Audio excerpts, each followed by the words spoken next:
কারোর ঘাড়ে পা রেখে ওপরে ওঠার চেষ্টা করো না। কাউকে সাহায্য করে পিছন ফিরে চেয়েও না, কারণ সে লজ্জা পেতে পারে। সবসময় পাওয়ার চেয়ে দেওয়ার চেষ্টা করো বেশি। মনে রেখো, প্রদানকারীর হাত সর্বদা ওপরেই থাকে। এমন কিছু করো না যার জন্য তোমার এবং তোমার পরিবারের দিকে আঙুল ওঠে।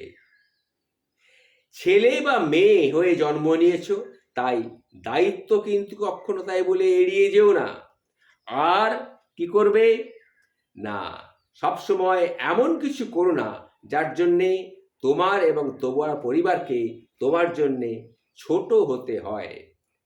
কারো বাসায় খাবার নিয়ে সমালোচনা করো না।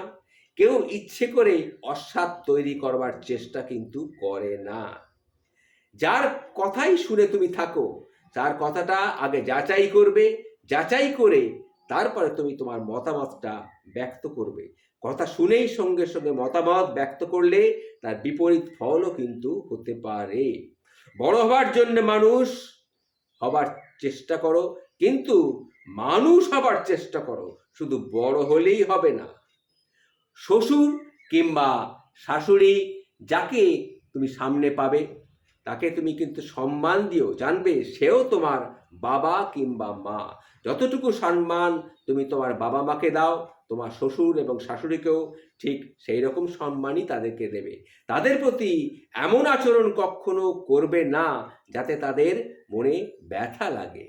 তাদের মেয়েকে তোমার বাড়ি পাঠানোর জন্য তারা যেন উতলা থাকে, তাদের বাড়িতে নিয়ে যাওয়ার জন্যে তারা যেন খুব একটা উতলা না হয়, এটা কিন্তু মাথায় রেখো। সব সময় ভয় এবং ভদ্র এবং নম্রভাবে চলবে, কথা বলো ভদ্রভাবে নম্রভাবে, কিন্তু অন্যায়ের সাথে কখনো আপোষ করবে না।